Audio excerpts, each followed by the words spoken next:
परम आदरणीय प्रधानाचार्य महोदय जी, मुख्य अतिथि महोदय आदरणीय सरपंच साहब, मेरे दादो साहब, सम्माननीय गुरुजनों, गांव से पधारे हुए मेहमानों और प्यारे सहपाठियों। 26 जनवरी को गणतंत्र दिवस के रूप में मनाया जाता है, ये तो हम सबको मालूम है। अब इस लोकतंत्र की राह पर चलते चलते हमारी शिक्षा व्यवस्था किस राह पर आकर खड़ी हो गई है, आज मैं उसके बारे में कुछ निवेदन करना चाहूँगी। हमारे देश में दो तरह की शिक्षा व्यवस्थाएं चल रही हैं, अमीरों के लिए अलग, गरीबों के लिए अलग। अमीरों के लिए प्राइवेट स्कूल, गरीबों के लिए सरकारी स्कूल। मैंने कई बार देखा है, घर पर जब मेहमान आते हैं और पूछने पर हम ये बताते हैं कि सरकारी विद्यालय में पढ़ रहे हैं, तो उनके चेहरे का रिएक्शन, भाव एक अलग तरीके का हो जाता है। तब मुझे बड़ा दुख होता है। उन सभी लोगों से मैं ये निवेदन करना चाहूँगी कि आप बहुत बड़ी गलतफहमी में हैं, क्योंकि शिक्षा का जो स्रोत है, शिक्षा जहाँ से आती है, वो आदरणीय शिक्षक है।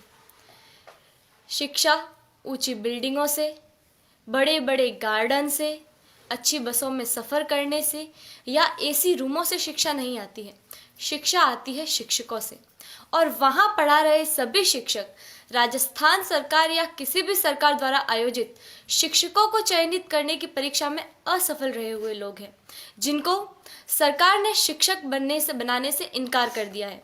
वो सभी लोग वहाँ पढ़ा रहे हैं। हमारा सौभाग्य है कि हम जिस विद्यालय में पढ़ रहे हैं, वहाँ के शिक्षक राजस्थान सरकार द्वारा आयोजित शिक्षकों को चयनित करने की परीक्षा, जिसमें लाखों लोग भाग लेते हैं, उन लाखों लोगों में से चुने हुए शिक्षक हैं, जिनको राजस्थान सरकार ने शिक्षक बनने के योग्य समझा है। हमारा सौभाग्य है कि हमें ऐसे ट्रेंड टीचर पढ़ा रहे हैं। मुझे गर्व है कि हम अच्छे हाथों में हैं।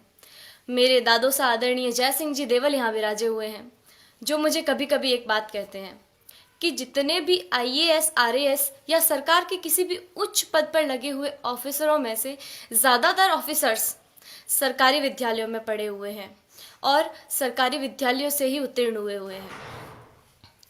वर्तमान में एक डॉक्टर, एक इंजीनियर, एक वकील, एक बिजनेसमैन, यहाँ तक कि इन विद्यालयों में पढ़ा रहे शिक्षक भी अपने बच्चों को सरकारी विद्यालयों में पढ़ाना नहीं चाहते हैं।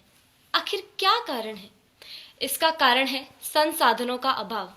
मैं आप गांव वालों से भी एक निवेदन करना चाहूँगी कि कहीं कोई गरबा हो, गणेश चतुर्थी हो, कोई आयोजन हो, कोई ऑर्केस्ट्रा हो या कहीं धरना देना हो, तो आप लोग हज़ारों की संख्या में पहुंच जाते हैं और हज़ारों की तादाद में रुपया खर्च करते हैं, लेकिन इस विद्यालय की तरफ कभी किसी ने झांक कर नहीं देखा।